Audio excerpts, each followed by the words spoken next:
Hello everyone and welcome to 90 days target series for CPO. आज day 77 है, 20 अगस्त 2023 यानी कि संडे के लिए टारगेट। और संडे का दिन हमारा रिवीजन डे होता है। तो देखते हैं आज हमें क्या रिवाइज करना है। स्टार्ट करते हैं मैथ से। तो मैथ में हमारा ट्रिग्नोमेट्री चल रहा था, आज इसका लास्ट डे है। तो सबसे पहले आपको फॉर्मूला रिवाइज करने हैं जो भी आपने अभी तक पढ़े हैं। फिर उसके बाद सीपीओ के प्रीवियस क्वेश्चंस करने हैं 2018 से 2022 तक के। इसके लिए आप कोई भी बुक यूज़ कर सकते हो, पिनेकल या किरण। आपके पास नई एडिशन की बुक होनी चाहिए। अगर आपके पास नई एडिशन की बुक नहीं है तो डायरेक्ट हमारे चैनल से ये पीडीएफ डाउनलोड कर लेना, आदित्य रंजन सर की पीडीएफ। इसमें 61 क्वेश्चंस दिए हैं, यानी कि सीपीओ में 2018 से 2022 तक के जितने भी क्वेश्चंस हैं वो 61 है। तो आपको ये क्वेश्चन सोल्व करने हैं। किस तरीके से करने हैं? T20 अप्रोच के साथ ये क्वेश्चंस करने हैं, यानी कि 20 मिनट का टाइमर सेट करना है, 10 क्वेश्चन करने हैं, फिर 5 मिनट का ब्रेक। और ये चीज़ आपको 6 बार रिपीट करनी है।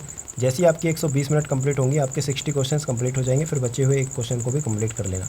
बात करते हैं इंग्लिश की। तो इंग्लिश ग्रामर में आपको 60 एरर प्रैक्टिस करने, वो क्वेश्चंस प्रैक्टिस करने जो आपने मार्क किए थे प्रैक्टिस करते टाइम, ठीक है, जो आपके गलत हुए थे। कहाँ से करने हैं? जो भी आपने बुक यूज़ करी थी, पिनेकल या किरण।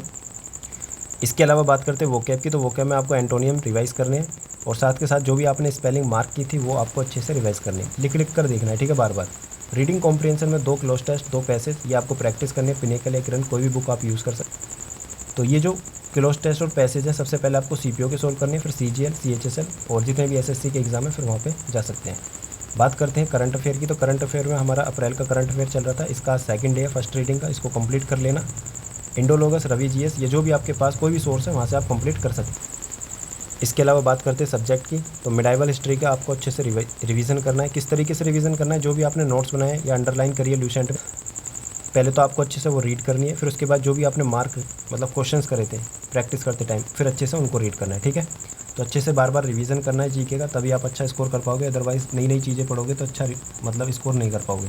इसके अलावा जो भी आपने कल मॉक दिया था फुल, उसको अच्छे से एनालाइज करना है। तो आज मैं एक टाइमिंग बता देता हूँ, यानी कितना आपको टाइम देना चाहिए। तो इंग्लिश और जीएस में कम से कम 20 से 22 मिनट देने चाहिए, और इसके अलावा रीजनिंग में आपको 36 से 40 मिनट। बात करते हैं मैथ की। तो मैथ में आपको 50 से 55 मिनट देनी चाहिए। इसके अलावा जो 5-10 मिनट बचेंगे उसमें आप जो भी आपके क्वेश्चन छूटते हैं वो आप ट्राई कर सकते हैं, ठीक है। इस तरीके से आपको करना है। और याद रखना, मॉक हमेशा आपको लैपटॉप पर देना है। अगर फ़ोन पे दोगे तो आपका वहाँ पे स्कोर कम आएगा, वो मैं बताऊँगा नेक्स्ट वीडियो में। इसके अलावा आपको स्कोर शेयर करना है अच्छे से। अब बात करते हैं ऑर्डर की। तो ऑर्डर में मैं किस तरीके से करता था, सबका अलग अलग तरीका है, तो एक बार जरूर चेक करना इस तरीके से। सबसे पहले जीके, फिर इंग्लिश, फिर रीजनिंग, फिर मैथ। तो आपको टारगेट क्या रखना है? टारगेट ये रखना है कि इंग्लिश और जीके आपको 20-22 मिनट के अंदर कंप्लीट करनी है, ठीक है। वहाँ पे जैसे टाइमिंग चलती है 120, तो याद रखना कि आपको 20 मिनट के अंदर दोनों ही सब्जेक्ट कंप्लीट करने हैं। फिर आपके पास 40 मिनट बचेंगी, 40 मिनट के अंदर आपको ये रीजनिंग सोल्व करनी है। फिर बचेगा 1 घंटा, तो 1 घंटे के अंदर सिर्फ आपको मैथ को देना है, ठीक है। तो स्टार्टिंग इस तरीके से कर सकते हैं। बाकी ये डेली रूटीन है, इसको अच्छे से फॉलो करो और कंसिस्टेंट रहो अच्छे से। जो भी दिक्कत आती है कमेंट सेक्शन में पूछ सकते हो। बाकी मेंस की भी डेट आ चुकी है, तो आपका एग्ज़ाम अक्टूबर में होगा, 3 से लेकर 6 अक्टूबर तक, ठीक है, प्री होगा। फिर उसके बाद नवंबर में आपका फिजिकल होगा। फिर इसके बाद दिसंबर में ही आपका दिसंबर में ही आपका मेंस का एग्ज़ाम हो जाएगा, यानी टाइम काफ़ी कम है। तो सबसे ज़्यादा फोकस आपको इंग्लिश पर करना पड़ेगा। ऐसा मत सोचना कि प्री में मेरा किसी तरीके से क्वालिफाई हो जाएगा तो मैं बहुत अच्छा स्कोर कर लूँगा, तो ऐसा नहीं होता। सिर्फ सोचते हैं हम मन को दिलासा देने के लिए। बाकी इंग्लिश में टाइम लगता है सीखने में भी, और बहुत सी चीज़ें होती हैं। मेनली जो फोकस करना होगा वो आपको कॉम्प्रिहेंशन पे करना होगा। ग्रामर तो एक बार में आ जाती है समझ में, पर जो स्कोर कटता है वो ज़्यादातर पैसेज, क्लोज टेस्ट और PQRS इन्हीं में कटता है। इसके अलावा वो क्या है, ठीक है। ग्रामर में इतने मतलब नंबर नहीं कटते। तो आपको करना क्या है, अभी से रीडिंग हैबिट बनानी है अच्छे से। इसके अलावा फिजिकल किस तरीके से करना है, किस तरीके से टाइम मैनेज करना है। काफ़ी लोगों के डाउट आ गए हैं कि मेरा तो फिजिकल बहुत ज़्यादा वीक है, ठीक है, तो क्या मैं अभी से रनिंग स्टार्ट करूं? देखो, अभी कुछ नहीं करना, आपको फोकस सिर्फ ये करना है कि Tier 1 में ज़्यादा से ज़्यादा स्कोर लेकर आना है।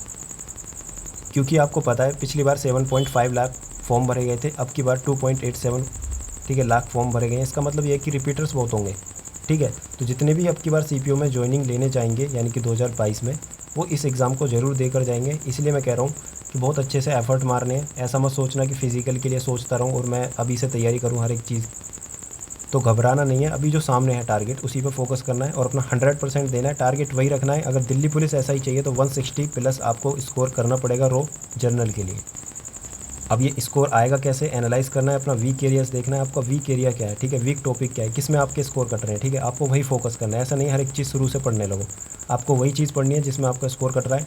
इसके अलावा भरोसा रखना है खुद पे, ठीक है। ऐसा मत सोचना कि टाइम कम बचा है तो मेरे से मतलब नहीं हो पाएगा।